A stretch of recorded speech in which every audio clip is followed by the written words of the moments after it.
I am the true vine, and God is the vine grower.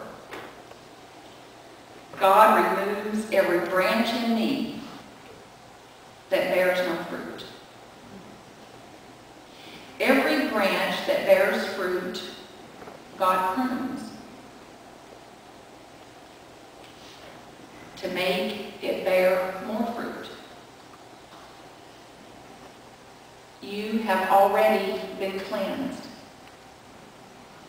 by the word that I have spoken to you. Abide in me as I abide in you. Just as the branch cannot bear fruit by itself unless it abides in the vine,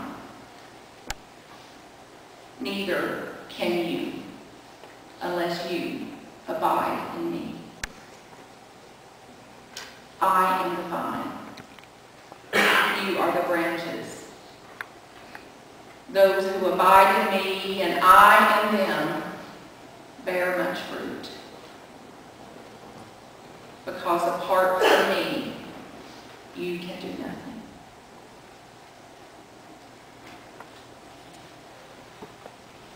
Be the way of God. Be in the way of God. Do you have fruit trees? You put them out?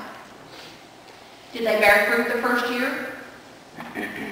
Second year? Third year? Oh, just a fruit tree. Come on, bear some fruit. Get with the program. Then the little fruit comes and it's kind of shrivelly and bitter. Then it's like, do you prune? Do you prune? Are you so afraid if you prune it, it can't make it? Is it waiting for you to prune it so it can bear fruit? You understand the value of pruning. So this work for me is about pruning that voice, that ego.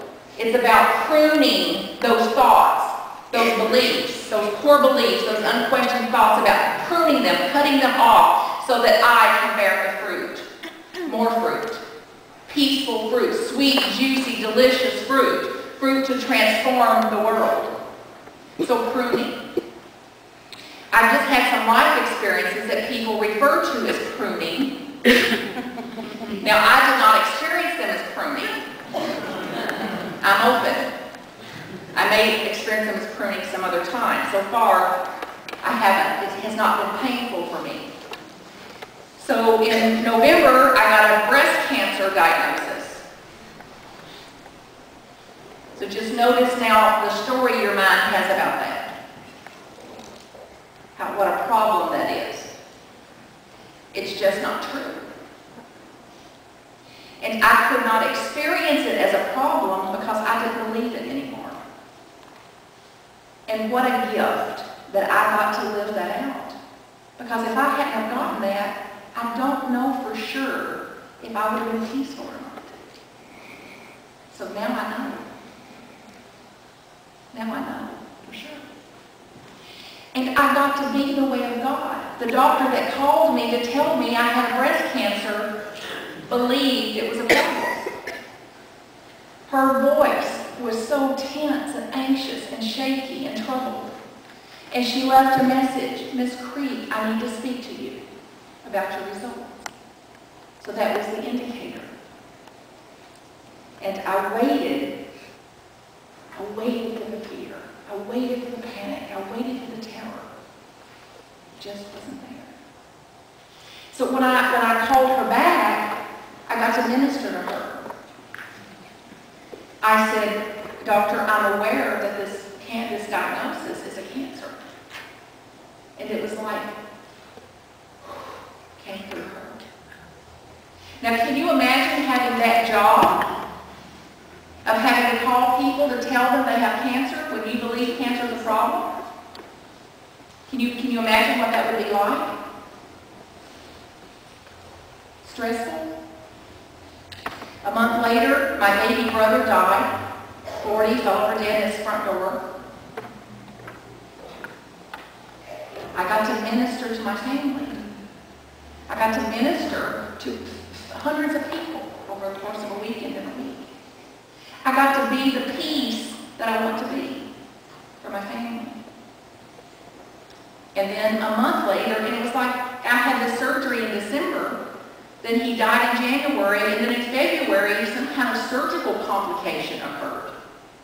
Because it was like I hadn't even had surgery. I was just, like, nothing had happened. I was just still full on, full out. And then in February, it's like a physical kind of whack came through some kind of drug that they were interested in me taking. So I got to navigate that and these questions and this work and the work that I've done previously to question my thoughts are what held me in the foundation that I want to come from. That was my footing in God. That's what interests me. That's the footing I want. That's the foundation I want to stand on and the foundation I want to return to. So that when I leave it, I know the way back. And the way's not far. The trek back is not far. So this is more than just a theory. I invite you to realize peace. Peace or pain. End the suffering in you so that the suffering in the world is ended. End the war in you so the war in the world is ended. And stop believing the lies that this unquestioned mind brings to you. Stop going through the trapdoors. And I hope you've suffered enough so that you can stop it here. Stop it now. So join us at 1 o'clock. And go in now into your own heart, into your own experience, into your own relationship with God.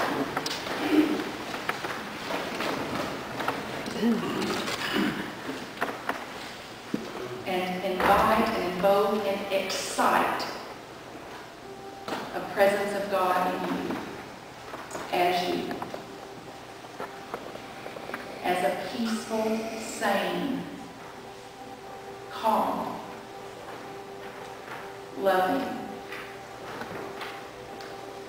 accepting, joyful way.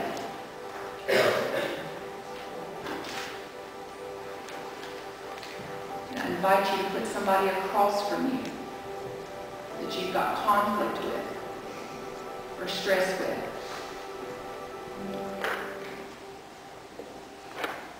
And look at them. Drop your story of them. Drop your story of them and look at them. Look at them in their eyes. Look at them as the face of God.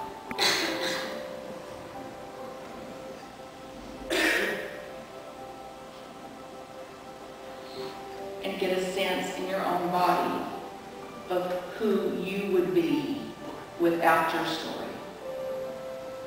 Who would you be without your needs and wants and shoulds and shouldn'ts? Who would you be as the way of God? And in the silence, experience that.